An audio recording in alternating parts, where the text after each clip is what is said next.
there, good afternoon. Thank you very much for attending, and thank you to IGF.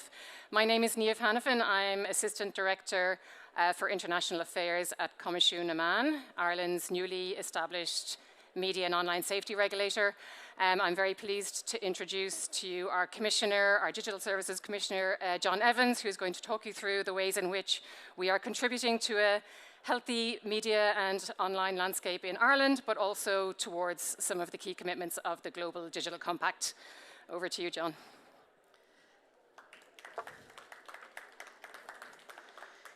Thanks, Niamh. Okay. So I can see the slides, grand. So I guess first of all, Comisiún na Man, it's the Irish language for the media regulator. So we're a new regulator, we're just over 2 years old.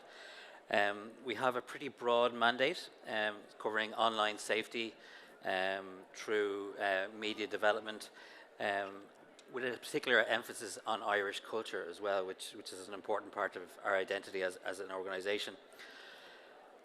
We have an unusual or sort of an outsized role in the European setting because so many of the large very large online platforms, so many of the large big tech companies are established in Ireland.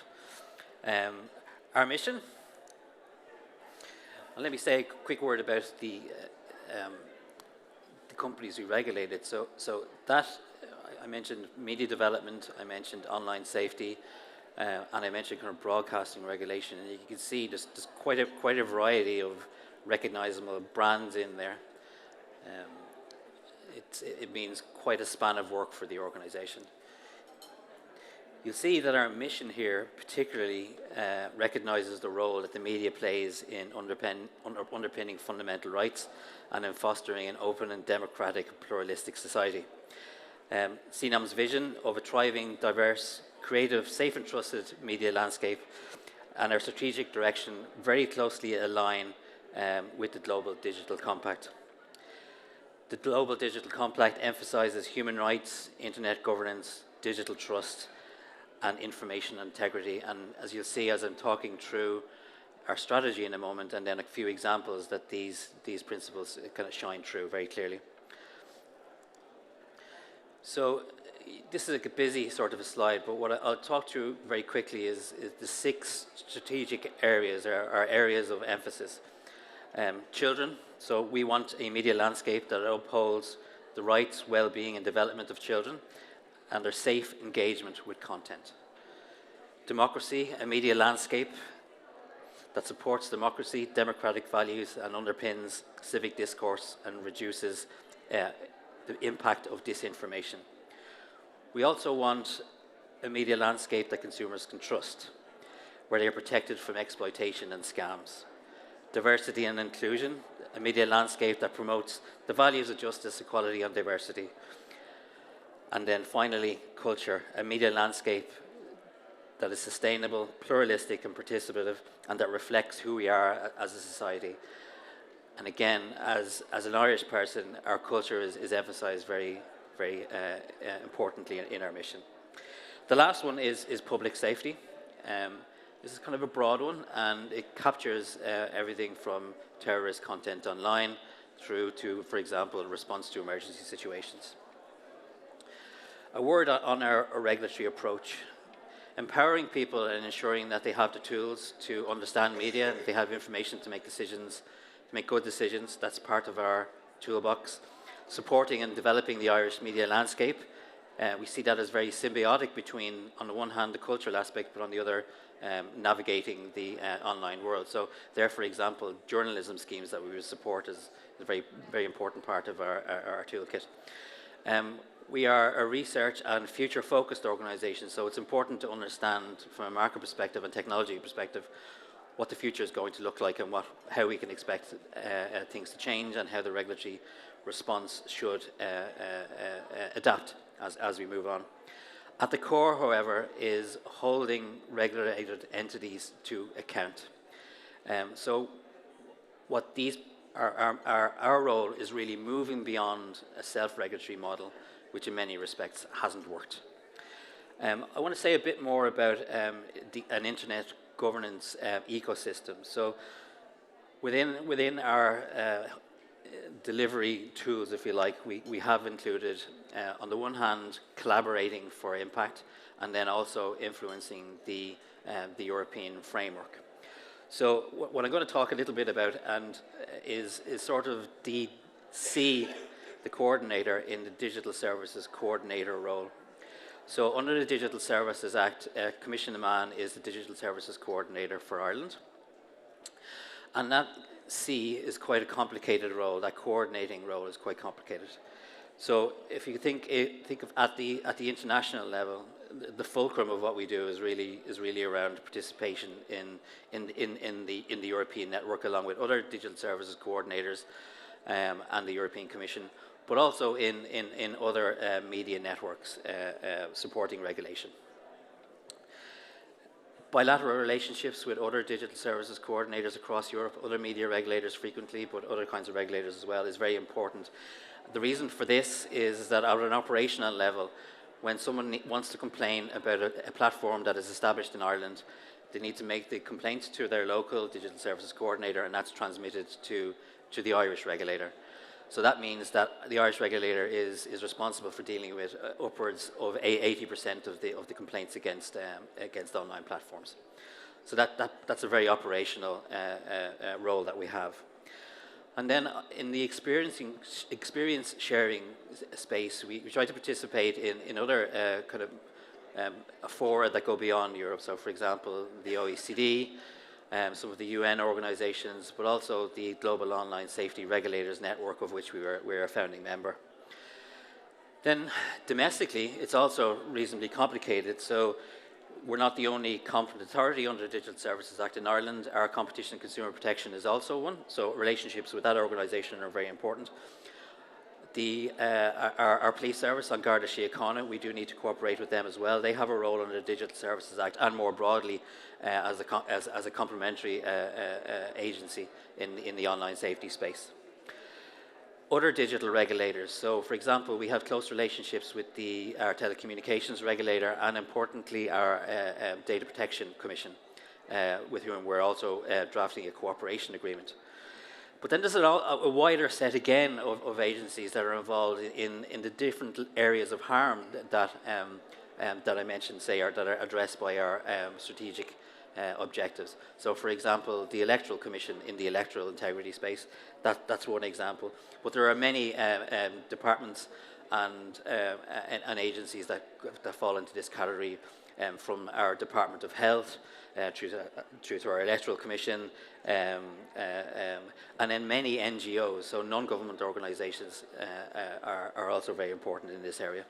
So the coordinating role is really quite a demanding role in terms of internet governance bodies in this space. Now, of the 6 strategic objectives that I outlined earlier, I want to go into a bit more detail about 2 of them. They are the democracy one and the children one. Okay. And the reason I want to spend a bit more time on these now is because, as I said at the beginning, we're a new agency, and we've been developing our capacity to address these areas of these different strategic objectives. 2 very important ones right from the outset were democracy and minor protection. So on the democracy side, last year was, it's often said now, it was the year of elections, and in Ireland it was no different. So last year we had European parliamentary elections, we had a referendum, we had local elections, and we also had general election. And then actually later this year we will have a presidential election. So there's no let up.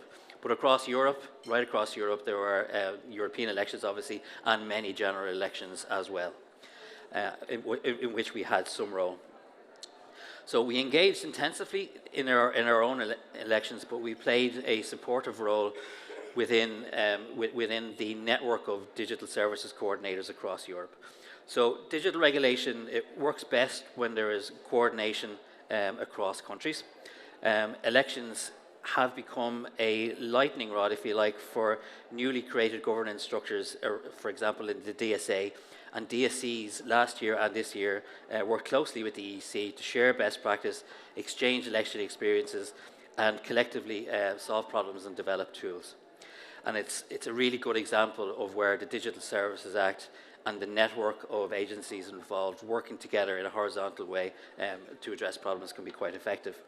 So while an election is not an emergency, it does require a degree of agility on the part of regulators. They need to be responsive to changing circumstances. So with the EU, the Digital Services Coordinators have developed a toolkit, if you like, to help address some of the challenges that arise in the context of electoral integrity. So first, early last year, it was one of the first things that the Digital Services Board, the newly established board under the Digital Services Act, approved was the guidelines, the election guidelines. So the guidelines include measures aimed at platforms, recommendations aimed at platforms for measures which mitigate the risks to electoral integrity, such as elevating official sources of information around electoral processes, demonetizing and limiting the spread of disinformation, labeling political advertising, and importantly, an onus on platforms to build internal teams that are capable of addressing national, local elections. As most of the, actually 15 of the 25 very large online platforms are based in Ireland, we had to participate, we were privileged to participate in many of the pre-election preparations in different member states. So that involved attending workshops and scenario planning, and then roundtables involving whoever the local agencies and bodies who were in the kind of local electoral ecosystem. So we did one of our own of these. So at that we would have had our electoral commission, we would have had the platforms, we would have had some fact-checking agencies. We had also on Garda Síochána, very importantly, our police force.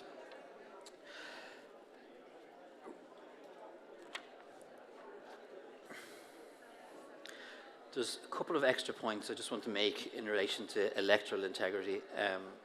One is that, this is very important I feel, is supporting the safe participation of politicians in public life. We undertook a specific initiative with our police force on Garda Síochána last year to develop a candidate pack. So the candidate pack was developed first for the European elections and local elections, and then further enhanced for our general election. The candidate pack was aimed at candidates participating in these elections, so they would know what to do and have to hand quickly information about how to respond when they were targeted, if they were targeted for whatever reason online. And we feel that made a difference, but we're conducting research at the moment to find out exactly how that helped. And I think this is an area where we look to develop. The second area that I want to focus on is child rights or minor protection. So children's rights and the protection online has become an issue of concern worldwide, and it's critical that action is taken. Different regulatory approaches are being tested in different parts of the world. The social media bans, for example, are being proposed in several countries. In Ireland and within Europe, we see this problem as having two dimensions. First is sort of a content dimension, and then the second is systems. So on the legislative instruments that we have are our Digital Services Act, which we feel addresses principally the systems aspect, and then our Online Safety Code, which comes from the Audiovisual Media Services Directive as part of the transposition of that directive into national law. So our Online Safety Code, it clearly defines and lays out the kind of content that children need to be protected from. So regulated platforms must preclude the uploading and sharing of content that promotes self-harm or suicide, eating and feeding disorders, and cyberbullying. They also requires the use of age assurance to ensure that children are not normally exposed to videos that contain pornographic or depictions of gross or gratuitous violence. There are also provisions relating to parental controls. On the systems side, the Digital Services Act, on the other hand, it's a content-neutral instrument, and instead it has provisions that mean that platforms need to take appropriate measures to protect the safety, security and privacy of minors. That's the wording of Article 28 of the Digital Services Act, the safety, security and privacy of minors. How platforms are supposed to go about implementing that article of the DSA will be informed by guidance that the European Commission has recently consulted on and which will emerge later this year. The draft guidelines you'll have seen are quite extensive, but they cover issues relating to prohibiting addictive design features, age verifications to prevent minors viewing age-inappropriate content, having child accounts or accounts aimed at teenagers set to the highest level of privacy, and recommender systems that do not result in the repeated exposure of content that could pose risks to their safety or security. It's important to say as well that there are also key enforcement activities already underway. So just a couple of weeks ago, the European Commission announced the opening of investigations into 4 adult sites. So these are very large online platforms, so they fall within the purview of the European Commission. But to complement that action, the digital services coordinators who have responsibility for below thresholds, so these are platforms, including adult platforms, of which there are many, that have numbers of users below the 45 million threshold that defines the very large online threshold. So to complement that action that the European Commission has taken, the digital services coordinators across the member states are looking into a coordinated action to address the similar problems arising on the below threshold adult sites. Commissioner Mann is quite active on that. We are the vice chair of the working group of the Digital Services Board that is looking to help develop that coordinated action. But it's not all just about enforcement as well. Aside from our regulatory powers, Commissioner Mann also supports rights of children through other initiatives, such as raising awareness and media literacy efforts. So last year, for example, we published rights rules and reporting online educational resource, and that has been distributed to post-primary schools throughout the country, and later this year we were looking to extend that to primary age children as well. Alongside that, we will be doing kind of fairly extensive awareness raising campaigns to support, the schools, but also parents. And during the summer, we're actually going to run a media campaign in cinemas in the hope that we'll have a rainy summer in Ireland as usual, and parents will take their children to see movies and will get to see that particular advertisement. Just a couple of comments to round up. The challenge that we face as digital regulators, whether it's promoting children's welfare or safeguarding democracy, they're not isolated issues. They're interconnected challenges that require a coordinated and innovative response that put fundamental rights at the centre. Ireland's unique position as home to some of the major tech companies means that we have quite a heavy responsibility, but also an opportunity. We're not just regulating for Ireland in many respects, we're also regulating for European citizens. The Global Digital Compact, the vision of an inclusive, open, safe and secure digital space is not just an aspiration, it's a practical framework, and it's reflected very, very clearly in our organisation's strategic statement. As we look forward, Commissioner Mann remains committed to not just regulating the digital future, but actively shaping it in service of an open, democratic and pluralistic society. The work we do today will determine whether technology serves humanity's aspirations or undermines them. So I think we are at a critical moment in Europe in particular, and we will see whether or not the regulatory measures and systems and frameworks that we put in place and which are now developing, that they will have impact. It's an interesting time. Thank you.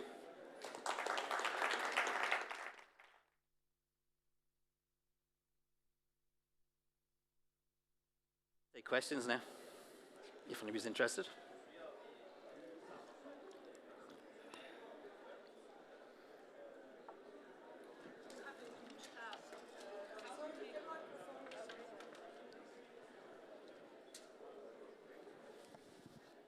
Thank you very much. It sounds like you have a lot of obligations and a huge task, and not to put more pressure on you, but we kind of count on you to take on the battle against the platforms for the rest of us in the EU. How do you make your choices? Do you have enough resources? What is your policy on prioritizing with the resources that you have, given all the challenges that there are? Yeah, no, sure.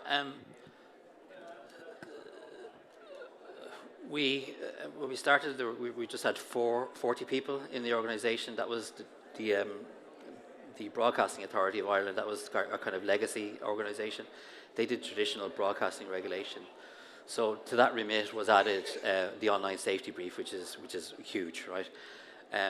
We're now at just over 200 people, and we think within another 6 to 9 months we'll be at 300 people.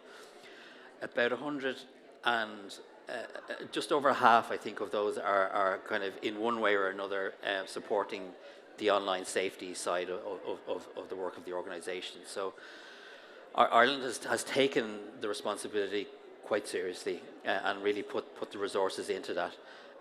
And any time we're asked politically, we always get the support that we're looking for. And it is an important mandate, and it's society has rallied around it. We could even see it in the kinds of people that have come to work with us since. We had a concern maybe that we might not be able to attract, because we're a public service organisations, great people, but people have been really interested in the mandate. Second thing I'd say is that we're not alone as a regulator here. I do want to emphasise the network nature of the regulatory approach in Europe. So, my French colleagues often describe the Digital Services Digital Services Act and the network approach as sort of a team, with the European Commission being the captain. Ireland has a very important role to play in that because so many of the platforms are based here, but we do have the support of the Commission and also other digital services coordinators. On prioritisation, we have said publicly, and we are developing the mechanisms in the background to see how we can focus our regulatory efforts more precisely. So at the very highest level, I articulated, if you just set aside the Irish culture one just for a second, the other 5, you can kind of invert them and think of them as areas of harm. So online hate, the undermining of electoral processes, and so on. Those are kind of 5 kind of high-level areas that we try to focus on. But on top of that, we've tried to we're trying to layer kind of what we call this risk-based approach. So, what kind of reach does a platform have? Does it, for example, have a lot of young users? If it does, then it's going to move up the rankings in terms of potential risk under the child protection strategic objective. And there's many of those kinds of characteristics that you can observe, from service characteristics to how many, for example, takedown orders have been issued by competent authorities across Europe against a particular platform. That tells you how a particular platform is setting up its trust and safety business. Okay. Thanks so much for this interesting overview. I have 2 questions that are somehow interrelated. The first one is, so I work at the OSCE in a policy space where very often I think for this big, if we go back to kind of like this power concentration and big tech and platform perspective, very often in the policy discussions there are calls for interventions that are maybe not necessarily enforceable, right? So very often then in this discussion we have people raising concerns about this is not implementable or enforceable from the legal side or from the regulatory side. So my first part of the question would be, do you feel that you, with your expertise and specific background knowledge on how complex these issues are, that this is also taken up on the other side of the spectrum in the policy and regulatory development, whether there's kind of this interlinkage? And then the second part of the question, which is maybe too specific, and please feel free to ignore it if it's too specific, but I'd be interested to hear specifically your thoughts on this, because you also mentioned the elevation of authoritative content in the election context. But now there's also the specific rule on media privileges, so this privilege of journalistic content on platform content moderation, which is also very contested and discussed. And it will now be, I think, applicable as of August. And at least from the platforms that we spoke with, they don't really know how to do it yet. So I wonder if you have already prepared for that, if you already have some approach of how to approach it from a regulatory body and enforcement side. Thanks. Okay. Yeah, the second one is quite specific, but I'd be happy to talk to you. We're getting ready as well, but I'd be happy to talk to you afterwards. I have a colleague here, Paul, who's kind of involved with the on some of the new legislation coming down the track on the democracy side, so I'll be happy to chat. But on the skills, do we have, or does the policy side have the requisite skills to carry out the mandate, okay, with new recommendations, new approaches being proposed all the time. Sometimes it is hard to keep up. It's if you cast your mind back 15, 20 years, the approach to the regulation of the internet was, let's keep our hands off it for the moment. Let's see how it develops. Gradually, problems started to emerge. Very early, it was perceived to be around concentration issues. So competition policy was seen to be maybe an appropriate measure, consumer protection measures to a degree, but it became apparent over a number of years that there were certain characteristics of the platform economy that were unique and were driving different dynamics that the regulatory systems were not capable of handling effectively. So enter Digital Services Act and the Digital Markets Act in the late teens, and the Digital Services Act and the Digital Markets Act, they're kind of twins, if you like. We're trying to address the emerging harms that were becoming apparent. Both of those pieces of legislation were pushed through in really quite in a speedy way. It's kind of European legislation takes time to develop and emerge, and I think they stand out as having been done quite quickly. But also, I think it's recognised that they are a first step in developing a comprehensive, efficient, streamlined regulatory process.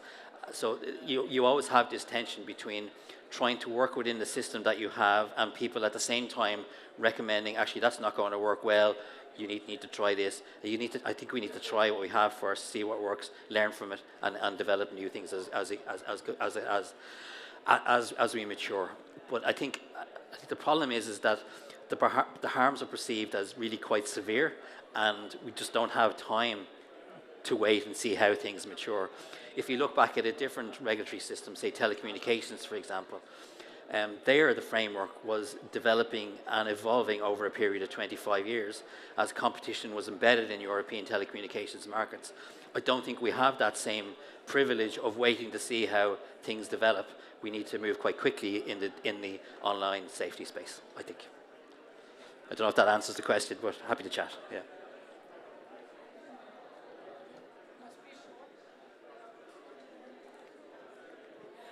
Hi, I'm Maria Farrell. I'm a fellow Irish citizen, and I have a compliment for you and a question.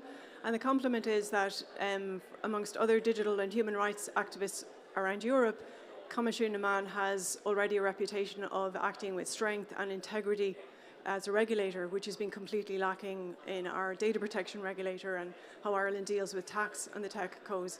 So you guys are changing the narrative on what we can do as a country to actually stand up to our responsibility to regulate these firms that are headquartered in Ireland.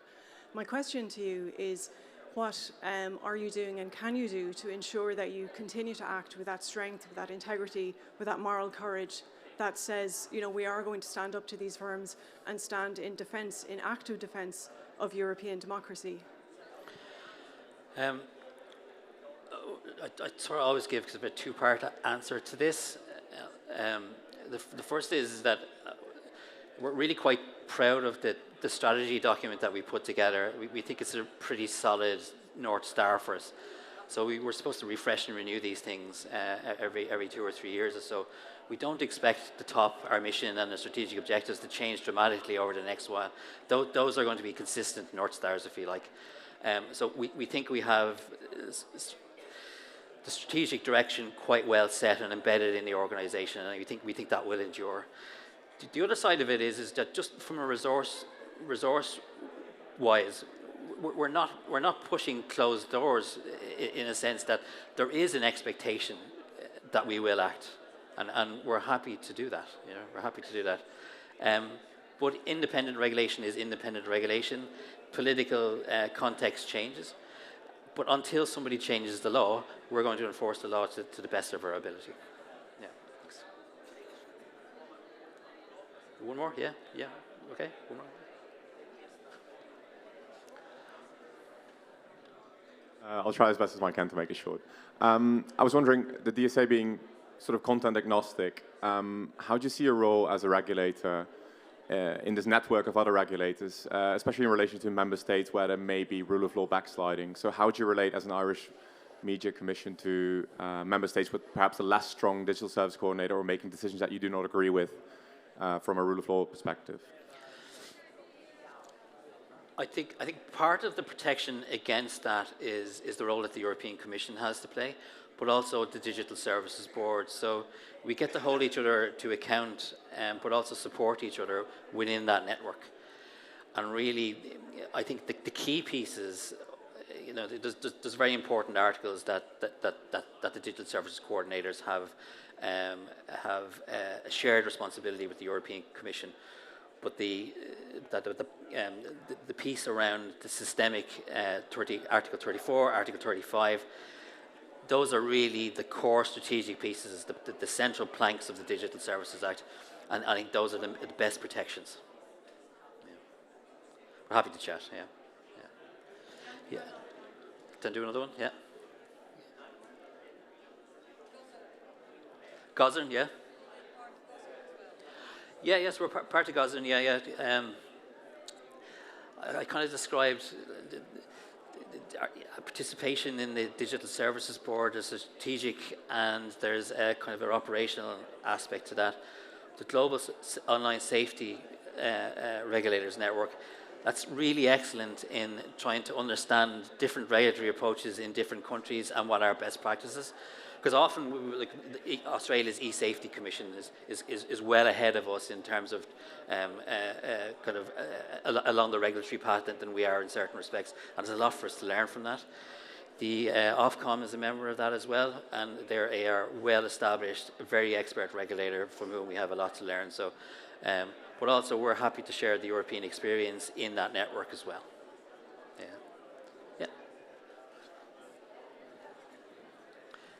Okay, I better go. Sorry, but I'm happy to chat.